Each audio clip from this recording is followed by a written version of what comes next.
안녕하세요. TV 책방 북소리. 오늘은 철학이라는 묵직한 주제로 시작해봤습니다. 흔히 철학이라고 말하면 사람들은 먹고 살만해야지, 철학이고 뭐고 하지, 뭐 이렇게 얘기할 정도로 철학이라는 단어가 좀 현실과는 괴리감이 있지 않나라는 생각이 좀 들어요. 예, 아무래도 이제 우리 교육에서 철학이라는 게 네. 어떤 유명 철학자의 철학적 사상이 뭔가를 이해하는 데 이렇게 초점이 맞춰져 있잖아요. 근데 네. 사실 철학은 질문을 통해서 사유력, 상상력, 창조력을 키우는 거거든요. 네. 이런 점을 놓치고 있었기 때문에 철학에 대해서 좀 잘못 생각하는 게 아닌가 싶어요. 네. 그래서 오늘은요, 철학적 사유가 왜 중요한지 한번 진지하게 이야기를 나눠볼까 합니다. 우리 삶에서 지식이 아닌 삶의 힘이 되는 철학은 무엇인지 명쾌하게 대답을 해주실 한 분을 모셨죠. 탁월한 사유의 시선의 저자 최진석 교수님 자리해 주셨습니다. 어서 오세요. 안녕하세요. 반갑습니다. 네, 반갑습니다. 사진에서 뵙다가 이렇게 실물로 뵈니까 훨씬 더 미남이신 것 같아요. 예, 안 믿겠습니다. 제가 듣기로는 건명원 원장님이라고 예. 들었어요. 뭐 책에도 잠깐 소개가 예. 있긴 하지만 예. 수식어를 보고 굉장히 재밌다는 생각이 들었어요. 예. 뭐 전혀 새로운 미래 학교다. 이건 예. 괜찮은데 반역자 양성소라는 수식어가 있다고요? 예. 어떤 곳인지 소개 좀 해주세요. 우리가 좀 재밌고 네. 과격하게 표현해 본 건데요. 예, 반역자라는 것은 이미 있는 것에 저항하는 사람들이거든요. 네. 근데 새로운 미래는 항상 이미 있는 것들과 저항, 투쟁을 통해서 열리잖아요. 그래서 새로운 것을 연다는 의미에서 반역자라는 단어를 좀 과격하게 썼습니다. 네. 귀에 쏙 들어오면서 저도 한번 가보고 싶다는 생각이 예. 들기는 하더라고요. 예. 그 명자와 원자 설명도 되게 맞아요. 인상적이던데요. 네. 그것도 좀 설명해 주시죠. 그 명자는 우리가 일단 글자 자체가 해와 달이 동시에 있는 글자잖아요. 그렇죠. 네. 네. 그러니까 해를 해로만 보거나 달을 달로만 보는 것을 우리는 보통 지라고 합니다. 네, 알지자. 네, 네. 근데 해와 달이 하나의 사건이다. 네. 이 해와 달을 동시에 장악한다. 네, 네. 이런 정도로 쓸 때는 우리가 명자를 쓰거든요. 네. 그러니까 특히 우리나라 같은 경우는 좀 이념 갈등도 심하고 네. 예, 자기가 아는 것만 진리로 생각하는 일들이 또 있잖아요. 네. 네. 그래서 그런 것을 극복하고 대립된 두 경우들이 모두 장악되는 새로운 시대를 열자. 네, 네. 그런 의미에서 이제 명자를 썼고요. 네, 네. 근데 원자는 보통 어떤 기관을 하면은 어떤 큰 테두리가 있는 그렇죠. 어떤 글자를 네. 쓰거든요. 네. 그런데 우리가 이 원자는 들판 원자인데 네. 이건 테두리가 없다는 의미가 강합니다. 네. 그러니까 아직 한계가 정해지지 않은 음. 곳이라는 뜻이고요. 그다음에 우리가 아직은 이름 붙지 않은 곳, 그것으로 나아가자 이런 의미를 담고 그 들판 원자를 썼습니다. 예, 예. 그럼 청년들이 이제 약간 철학에 대해서 공부하고 서로 이야기 나누고 그런 곳이라고 보면 그렇죠. 되나요? 예, 철학도 이야기하고 네. 그다음에 뇌과학도 이야기하고 아. 그다음에 빅데이터도 이야기하고 건축도 여러 가지. 이야기하고 네. 예, 다양한 이야기들 합니다. 배우는 학생들 되게 머리 아파하겠습니다. 예, 그 머리 아파하는 표정은 안 짓죠. 이번 책에 보면 그 대단히 인상적인 게 이제 네. 사실 이렇게 건명한 학생한테 강의하신 건데 예. 아편전쟁 발발을 되게 중요시 여기시잖아요. 예. 산업혁명의 어떤 완성과 예. 어떤 영국의 그 제국적 확산 예. 그것과 이제 철학이라는 단어의 탄생 예. 이거 굉장히 긴밀하게 연관해서 말씀하셨는데 예. 그것 좀 설명해 주시죠. 그 제가 생각하기에 아편 전쟁은 그 서양에 의한 동양의 완전 패배를 의미하고 네. 동양에 대한 서양의 완전 승리를 의미해요. 네. 여기서부터 완전히 이제 이 전 세계가 서양의 어떤 문화나 사상이나 과학기술 문명이 주도 문명이 돼버리죠. 네, 네. 근데 우리가 중국에서 이제 이걸 주도적으로 그 아편 전쟁을 극복하려는 시도가 있죠. 네. 네. 근데 아편 전쟁을 극복한다는 것은 서양을 극복한다는 거거든요. 그렇죠. 근데 극복할 때 처음에는 과학기술 문명을 네. 따라잡으면은 서양을 따라잡을 수 있다고 생각했죠. 그렇죠. 네. 그런데 과학기술 문명 배후에 과학기술 문명을 가능하게 하는 더 큰 힘이 있다는 걸 알죠. 그거를 이제 제도와 정치로 보는 거죠. 네. 그래서 이제 한참 이제 제도 논쟁과 정치 논쟁에 빠지죠. 이게 이제 변법 자강 운동이라고 네, 하지 않습니까? 네. 근데 그 제도와 정치가 또 다가 아니고 그 배후에 더 큰 힘이 있다는 걸 알게 되죠. 네, 네. 그 힘이 이제 이제 철학 사상, 윤리, 도덕, 문화라는 걸 알게 돼요. 네. 그래서 이제 신문화 운동에 들어가게 되는 네. 겁니다. 네. 그러니까 서양을 극복하는 과정에서 보니까 서양이 동양보다 우세했던 점이 어떤 정신적인 높이에 있었다. 네. 네. 그 사유의 높이에 있었다. 어떤 삶의 형식의 높이에 있었다. 이것을 알게 된 거죠. 선생님 다른 책에 봐도 중요시 된 게 중국 역사에서 네. 자기 어떤 민족적 국가적 위기가 있을 때 외래 사유를 받아들여서 극복하잖아요. 그렇죠. 그게 하나가 불교고 또 하나가 마르크스 레닌주의인 레닌이죠. 건데 예, 예. 그때 근대로서 중국이 받아들인 철학이 바로 이제 막스 레니즘이죠. 여기다 보신 거죠. 예, 그렇죠. 이 책이 굉장히 충격적인 게 우리도 말하자면 근대화 실패했기 때문에 네. 중국처럼 서양의 철학을 배워서 예. 근데 근대화하고자 노력 물론 이제 이게 식민지 전락했지만 예, 예. 그럼에도 철학을 해왔는데 예. 선생님 책에는 이제 우리가 한국 철학을 하지 않았다 예, 예. 이렇게 말씀을 하셨는데요. 예. 상당히 그 도전적이고 예. 도발적인 발언이신데 예. 어떤 의미에서 그렇게 하셨는지. 그 철학 그러니까 우리가 수학도 어떤 연산 단계가 있고 네. 기하학 단계가 있거든요. 네. 그러니까 연산 단계는 구체적 세계만 다루는 단계예요. 기하학 단계는 세계를 추상해서 보는 그렇죠. 단계거든요. 네, 네. 네. 근데 우리가 철학이 없었다는 것은 좀 과격한 발언이긴 하지만 네, 네.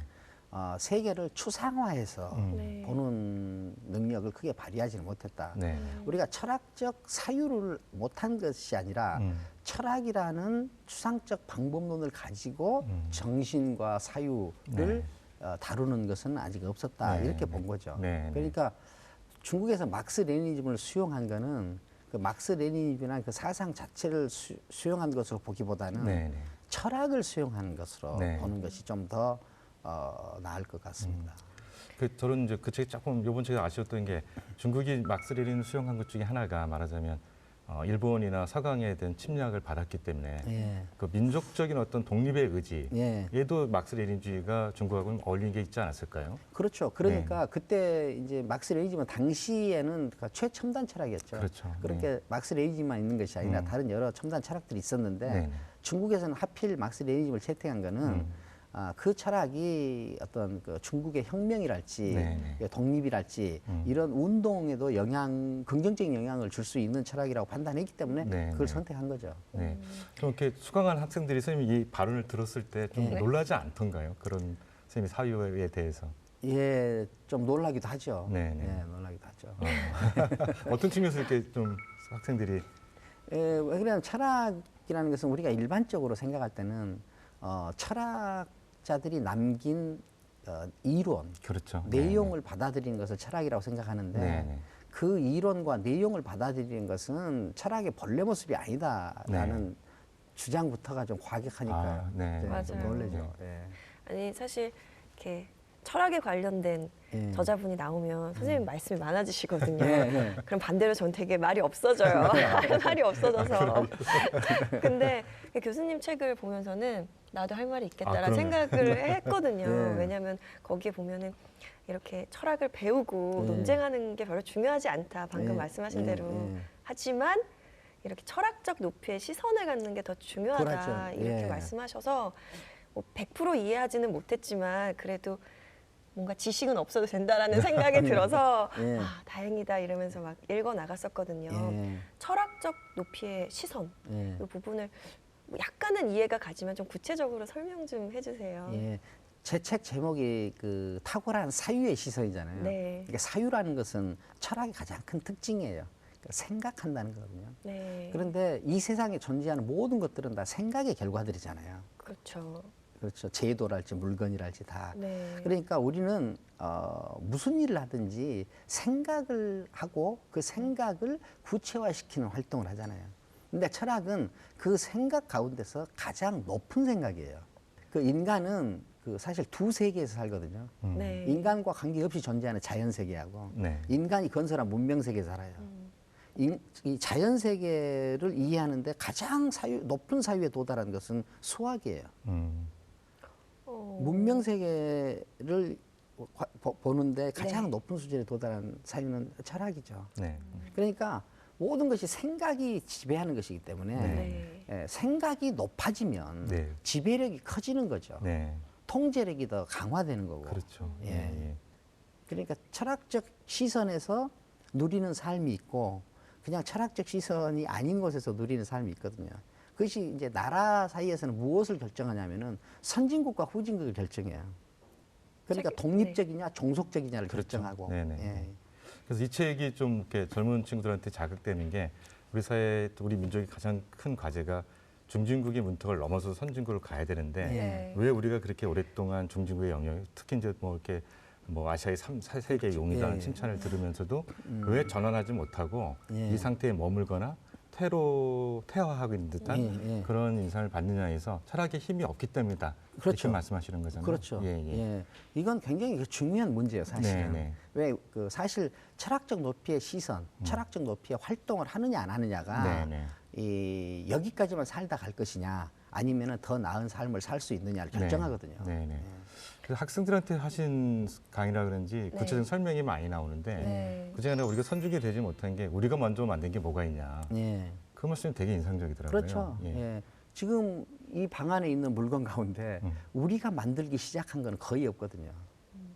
그러니까 무엇인가 물건을 만든다는 것은 먼저 생각했다는 거예요. 그리고 먼저 필요를 느꼈다는 거죠. 먼저 불편함을 느꼈다는 거죠. 그러니까 먼저 필요를 느끼고 먼저 불편함을 느끼고 그다음에 먼저 그것을 해보려고 해결하려고 노력하고 이런 일이 벌어지는 것이 철학이 일어나는 것이에요. 네. 그러니까 이런 능력을 발휘하는 사람들은 앞서서 쭉쭉쭉 나가고 이런 능력을 발휘하지 못한 사람은 그것을 따라가기에 급급하잖아요. 그래서 우리나라는 사실 지금까지는 따라하기로 살아온 나라잖아요. 네. 예. 그러니까 따라하기로 도달할 수 있는 데는 가장 높은 데까지 도달했다. 그러니까 지금까지 우리가 기존에 가지고 있었던 능력으로는 사실은 할 일을 다 한 민족이에요. 그러면 여기까지만 살다 갈 것이냐? 네.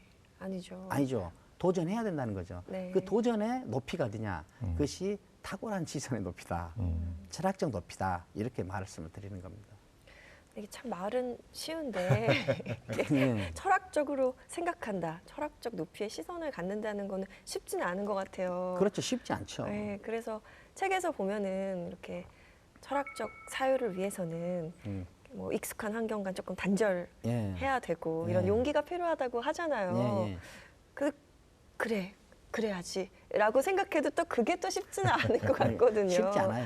네. 쉽지 않은데 그래서 우리가 여러 가지 이야기를 하죠. 익숙함과 결별해야 된다. 맞아요. 세계가 낯설어 보여야 된다. 이런 고독해야 얘기들, 된다. 고독해야 된다. 이런 말들을 많이 하는데 그런 고독이랄지 낯설게 하기랄지 그다음에 어색해 하기랄지 이런 것들이 직접적으로 되기 어렵거든요. 네.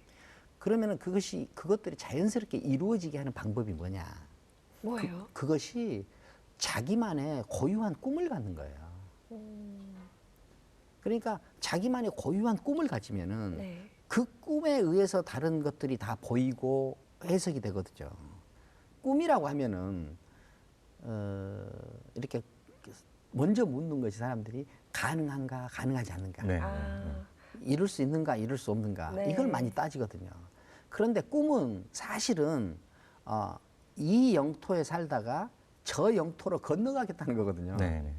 그런데 이 영토에는 이미 나에게 익숙한 문법이 있고 저 영토는 아직 내가 가보지 않은 곳이에요. 그러니까 여기에는 저 영토를 해석할 문법이 아직 만들어지지 않았죠. 그렇죠. 네. 그러니까 저기에 있는 저 영토에 있는 꿈을 네. 이 영토에 있는 문법으로 해석하면은 견적이 안 나오죠. 그렇겠네요. 해석이 안 되겠네요. 해석이 안 되죠. 네. 불가능해 보이고 이런 것이 꿈이에요.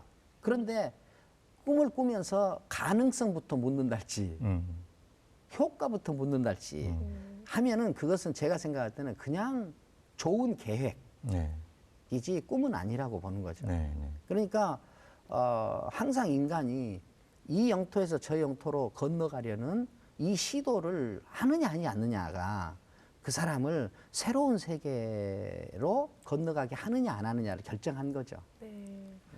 이게 순환되는 게 바로 이렇게 꿈을 가져서 전혀 다른 세계로, 다른 분포의 세계로 가게 하는 게 철학학의 힘이지 않습니까? 그렇죠. 예. 그럼 우리가 꿈을 가지려면 철학하는 방법을 알아야 되는데 예. 오늘 이번 책에서 선생님께서 늘 말씀하신 게 질문하는 사람이 되라. 그렇죠. 근데 사실 우리라서 제일 어렵게 질문할 텐데요. 그렇죠. 맞아요. 네. 왜 이 질문이 중요한지 좀 설명해 주세요. 근데 저는 그 질문이라는 것은 자기 내면에 있는 궁금증과 호기심이 밖으로 나오는 거잖아요. 그렇죠. 네. 예. 그런데 이 궁금증과 호기심은 자기한테만 있는 거예요. 이게 사람은 질문할 때만 자기로 존재해요. 네. 근데 우리 어렸을 때는 얼마나 질문이 많아요. 많죠. 그렇죠. 궁금한 게 많아요. 네. 그런데 이게 살아가면서 특히 학교 교육을 받으면서 오히려 학교는 질문의 향연이 이루어져야 되는 곳인데 질문을 없애는 곳이 돼버렸어요. 네. 학교에서는 옳고 그런 것만 가르치거든요. 또 질문하면 되게 이상한 아이로 되잖아요. 근데 그게 특히 우리나라에서도 심한 것 같아요. 네. 그러니까 저는 질문이 많은 나라는 생동하는 나라, 창의적인 나라, 그 다음에 새로운 것이 가능한 나라 같아요. 개인한테도 질문하는 개인은 질문이 없는 개인보다 훨씬 미래적이고 생동감이 있죠. 왜? 자기가 자기로 존재한다는 말은 자기 궁금증과 자기 호기심이 사그러지지 않았다는 거죠. 그렇죠. 네. 예.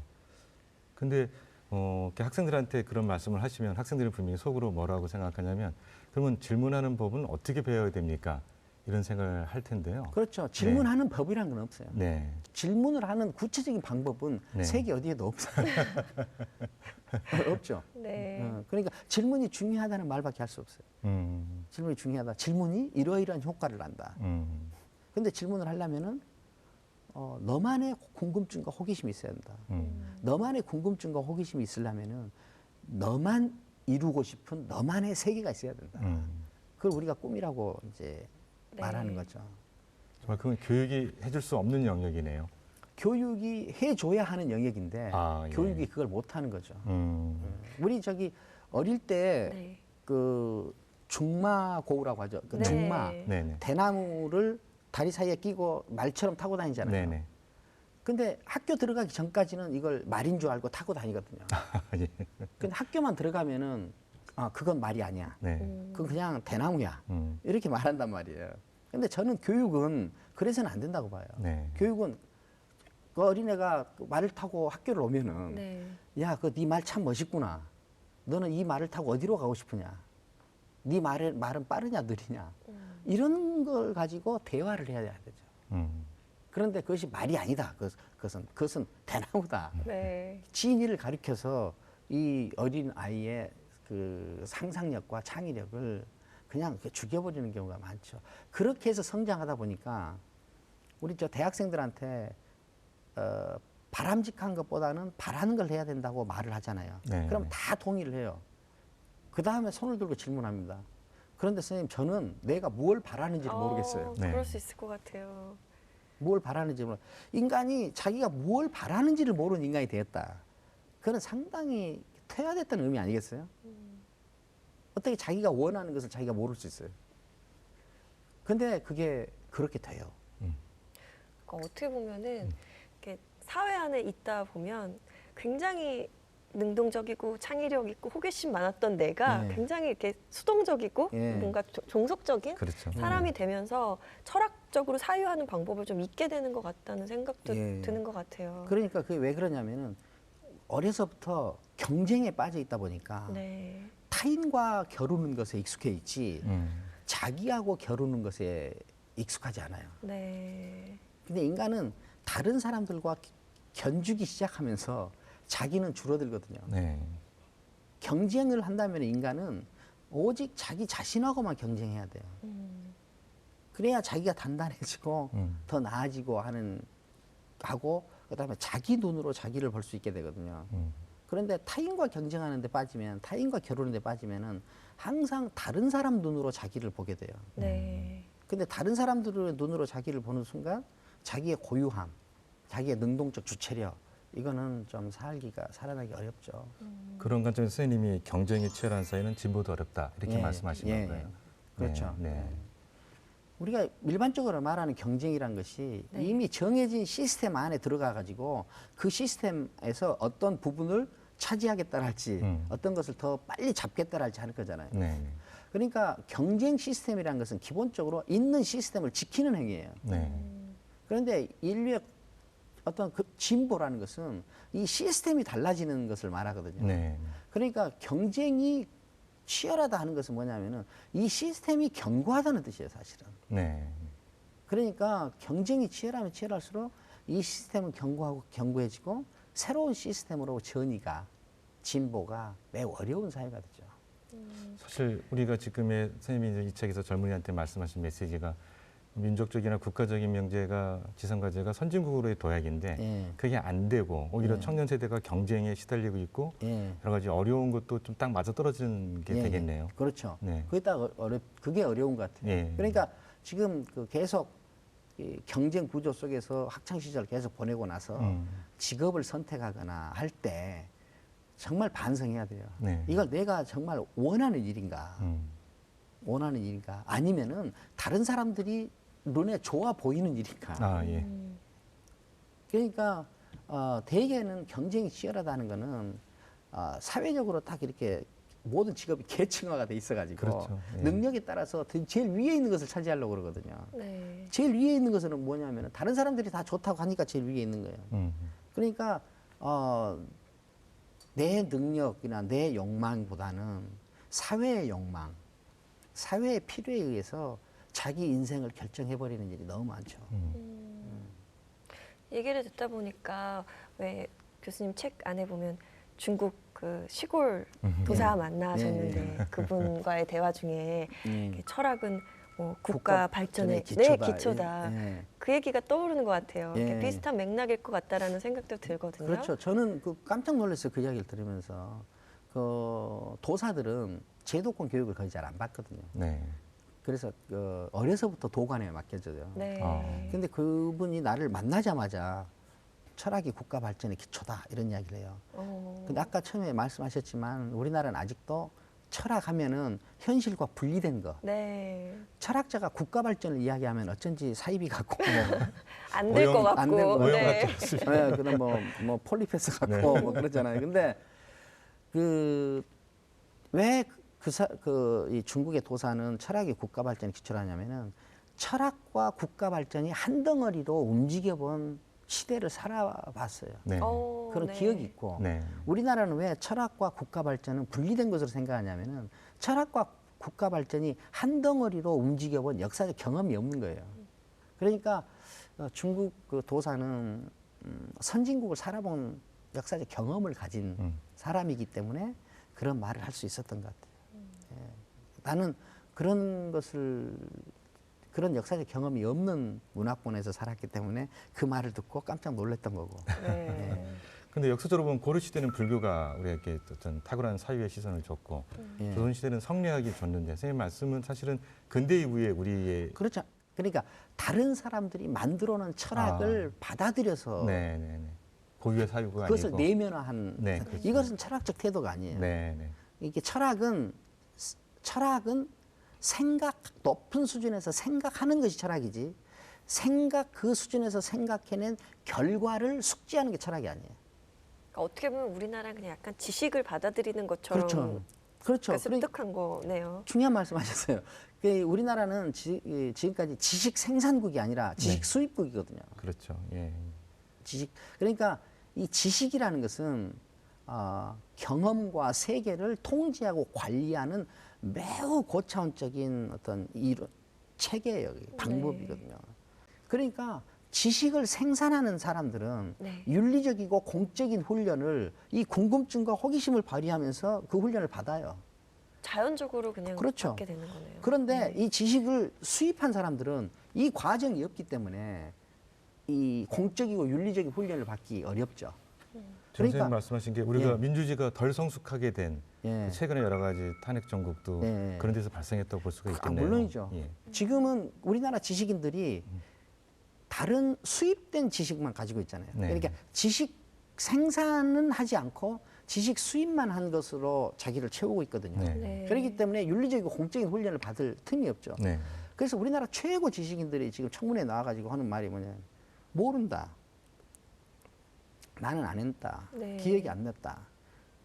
상당히 그 철면피 같은 네. 행동을 하잖아요. 그렇죠. 근데 이런 행동들이 가능해요. 음. 공적 윤리적인 훈련을 받지 못했기 때문에. 음. 그러니까 우리가 선도력이라는 것이 그냥 제도를 먼저 시행하고 물건을 먼저 시행하고 네. 또 지식을 먼저 만들고 이 문제만 아니고. 국한되는 것이 아니라 네. 그 사람의 높이 자체를 결정하는 거죠. 그래서 이 책 맨 앞에 아편전적 말씀하신 게 다 결국은 그 문물, 예. 정치 제도 예. 그걸 해결되지 않고 정신이어야만 된다. 그렇죠. 예, 이 부분이 정말 우리한테 절실하기 때문에 말씀하시는 거예요. 그렇죠. 예, 결국은 이 세상의 높이는 그 사람의 높이예요. 네.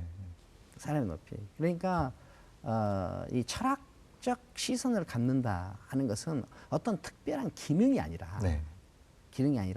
가장 높은 차원에서 자기 삶과 자기 생각을 끌고 간다.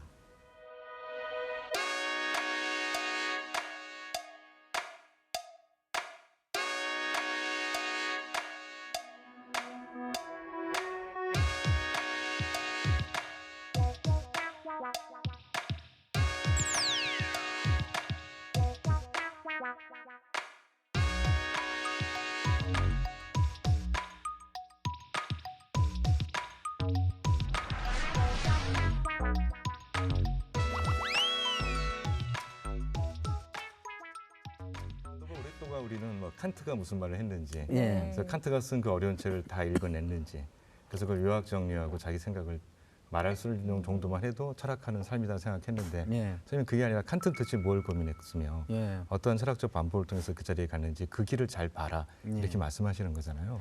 예, 그래서 우리나라는 철학 공부를 잘못하면은 자기가 박사학위 받을 때 주로 참고했던 철학자의 전도사가 되려고 그래요. 아, 예, 예. 칸트를 전공한 사람은 칸트 전도사가 되려고 그러고 노자를 전공한 사람은 노자 전도사가 되려고 그러고 공자를 전공한 사람은 공자 전도사가 되려고 그래요. 네. 그런데 칸트도 그렇고 뭐 헤겔도 그렇고 막스도 그렇고 노자도 그렇고 공자도 그렇고 그 사람들은 만병통치약을 가진 사람들이 아니에요. 그렇죠. 예. 그 시대적 조건에서 제한된 처방전을 가진 사람들이거든요. 우리가 할 일은 그 조건 속에서 어떤 처방전을 냈는가를 봐야 돼요. 그래서 이 유기적 관계를 이해한 다음에 지금 이 시대, 지금 대한민국에서 어떤 문제를 발견할 것인가. 그다음에 이 문제를 풀기 위해서는 어떤 처방전을 써야 되는지 이걸 고민하는 게 철학적 태도지. 그렇죠.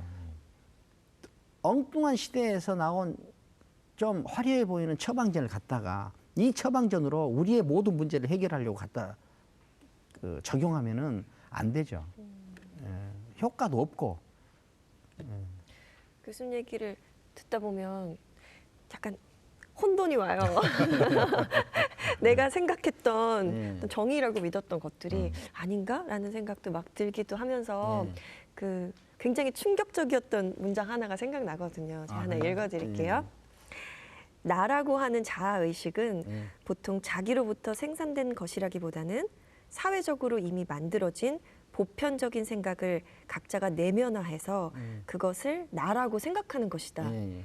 저 이거 듣고 굉장히 놀랐어요. 저도 저 나름대로는 굉장히 획일적인 이 일반적인 사람들을 따라가지 않고 아주 주체적으로 예. 나름 이렇게 꿈을 만들어서 살아간다고 생각했었는데 이걸 보니까 나도 사회 안에서 나도 모르게 그냥 이렇게 휩쓸려 갔던 건가 그렇죠. 이런 생각이 들더라고요. 다 그러신 건 아니고요. 네. 아니고 예를 들어서 유행 같은 거.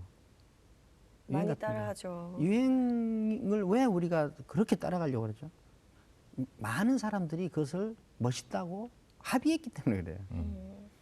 내가 거기에 합의한 게 아니라 왜 우리가 명품백을 사려고 그렇게 노력을 해요. 돈을 열심히 모으고요. 돈을 열심히 모으고 네. 그렇죠. 정말 자기 기호하고 자기 욕망과 자기 능력이 그 명품백하고 맞아서 그럴까요? 다른 사람들이 다 그것은 비싸고 좋은 것이라고. 그러니까 이 내 욕망인지 네. 아니면은 강요된 욕망인지 이것을 구분하면서부터 자기가 단단해질 수 있죠. 근데 그렇게 딱 독립적인 사회와는 조금 독립적인 주체가 되는 거는 쉽지 않을 것 같아요. 어떻게 해야 그렇게 할 수 있을까요?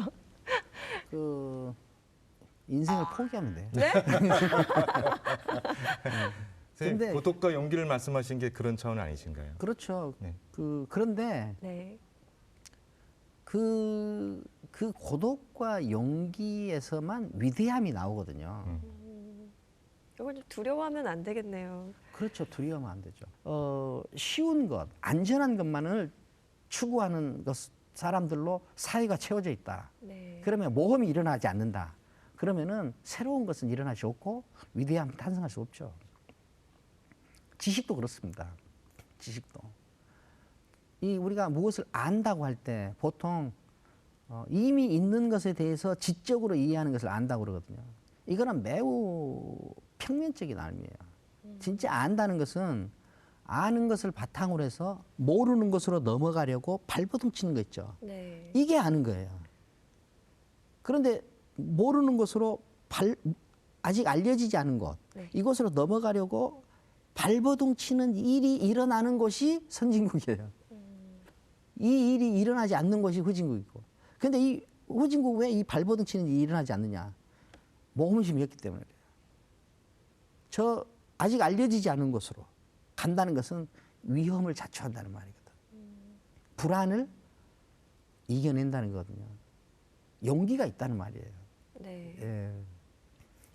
그럼 이제 이게 그 개인의 문제이기도 하지만 우리 사회가 이런 선생님 말씀대로 청년들에게 지적 모험을 떠날 수 있는 용기를 불러일으키기 위한 제도적인 측면도 좀 필요할 것 같은데요. 말하자면 그게 뭐 습성이라든지 뭐 그런 어떤 뭐 우리가 갖고 있는 좀 부정적인 공동체 의식이라든지 집단 의식 같은 거라든지 뭐를 좀 깨야 다음 세대의 청년들이 그런 모험에 좀 나설 수 있는 용기를 가질 수 있을까요? 그러니까 우리 사회적으로 어떤 질문이 허용되는, 네. 그다음에 개성 있는 개인들이 존중받는, 음. 그다음에 그 자기만의 욕망을 발현하는 일이 이 두려운 일이 아니게 네. 이런 문화를 만드는 게 이제 중요하지 않겠어요? 예. 그런데 이걸 제도적으로 만드는 것을 언제까지 기다리기만 할 거냐? 네. 제도가 갖춰지지 않는 상황에서도 그게 충분히 가능한 영역이 있어요. 틈이 있고. 네. 뜸이 있고. 그러니까 저는 문화가, 제도가 개인을 성숙시키기도 하지만 네. 개인들이 문화를 바꾸고 제도를 바꿀 수도 있다고 봐요. 그냥 들으면 쉽지는 않을 것 같아요. 물론 그게 철학하는 삶을 사는 사람만이 가능한 거니까. 네. 근데 그렇게 하는 것이 더 효율적이고 네. 더 이익이 크고 네.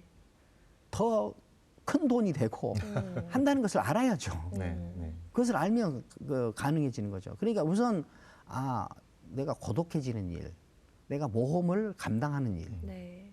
도전하는 일, 이것이 굉장히 크게 이익이 되는 일이구나 하는 것을 인식하는 것이 중요하죠. 네. 네. 그리고 따라만 해가지고 따라하기로는 도달할 수 있는 것이 분명히 한계가 있구나. 따라하기로는 끝까지 종속적일 수밖에 없구나 네. 하는 것을 인식해야죠. 오늘의 질문은 굉장히 여러 가지였지만 다 하나로 이렇게 다 이어져서 묶어지는 것 같아요. 이 얘기를 책이 듣다 사실은 보면. 철학하는 철학하는 것이 과연 무엇이냐에 대한 선생님의 아주 독창적인 사유를 펼쳤기 때문에 결과적으로는 다 이렇게 하나로 이렇게 모여갖고 기존의 어떤 철학에 대한 관념을 깨고 우리가 어떻게 해야 되는지를 좀 말씀해주고 계신 거죠. 지금 말씀드린 대로 하면은 결과적으로 우리한테도 이 철학이라는 게 대단히 통찰력의 부분에만 힘을 주는 것 같은데 철학을 해야 민감함도 우리가 그렇죠. 좀 키울 수 있다. 예민함, 예. 이런 거 그래서 우리가 좀 그런 게 굉장히 좀 부족한 건데 그런 측면에서 대단히 중요하신 말씀을 해주신 것 같습니다. 네. 이제 마지막 질문인데요. 벌써 마지막에. 네. 내 인생의 한 구절이라고 해서요. 네. 교수님이 그동안 많은 책을 봐오셨을 텐데 네. 그중에 가장 인상 깊었던 책 한 구절. 그 장자 지부규편에 나오는 구절인데요. 네. 이런 구절이 있어요. 인생 천지지간, 사람이 하늘과 땅 사이에 산다는 거는 네. 약 109지 과거야. 한번 발돋움을 해가지고 천리를 가는 말이 있거든요. 네네. 이 천리 가는 말이 시골에 가면은 흙벽이 이렇게 갈라지면 석양빛이 이쪽으로 쭉 들어오죠. 네. 그러니까 햇볕이 이렇게 책받침 두께만큼 들어오는 거 있죠. 네네네. 그걸 극이라고 그래요. 그 틈을. 아주 얇은 틈을 극이라고 하거든요. 네. 이게 천리마가 그 틈을 지나가는 것만큼 순간이다는 거예요.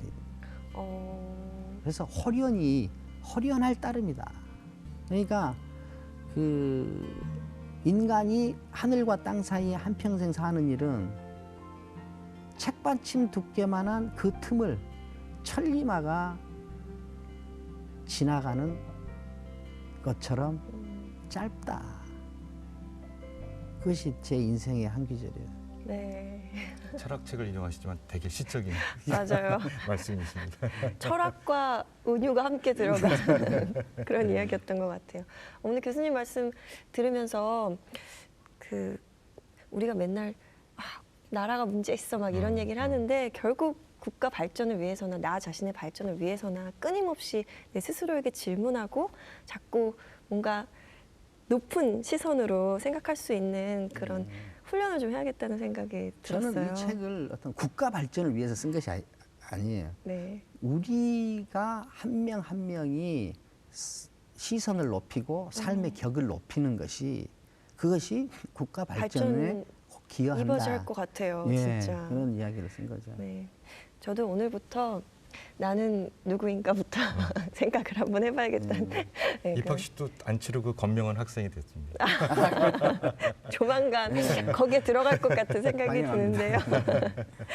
오늘 저희에게 새로운 사고와 또 어떻게 생각을 하고 살아야 되는지를 또 알려주신 것 같아서 오늘 좋은 유익한 시간이 되었던 것 같습니다. 오늘 좋은 말씀 감사합니다. 감사합니다. 감사합니다.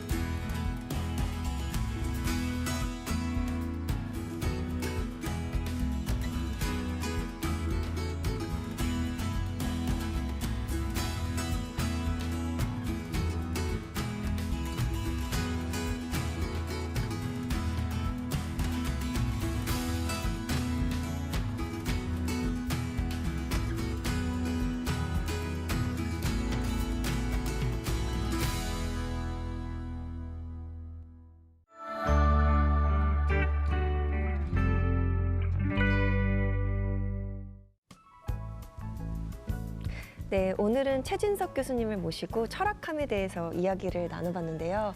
그 익숙함을 버리고 낯선 길을 가는 것, 또 아무도 가지 않는 길을 걸어간다는 게 참 불안하고 어려운 일일 것 같아요. 근데 또 그 길을 선택하고 내가 한 발이라도 만약에 뛴다면 그것 또한 참 의미 있는 인생이 아닐까라는 생각이 들었습니다. 예, 저는 오늘 대담하면서 네. 최현숙 교수님이 해주신 말씀. 근데 동양에는 없으나 서양에 있었던 직업, 탐험가. 네. 예, 미지 영역에 도전할 수 있을 때 어떤 제국의 영토가 넓어지듯이 우리가 지적 모험을 하면 우리 삶의 영역이 넓어지고 그 사람이 바로 창조적인 사람이 된다. 이 말씀을 좀 되새겨 놓으면 네. 철학하는 것이 무엇인지 잘 이해할 수 있을 거라고 믿습니다. 네, TV 책방 북소리 다음 주에도요. 의미 있는 질문 꽉꽉 채워서 찾아뵙도록 하겠습니다. 시청해 주셔서 감사합니다.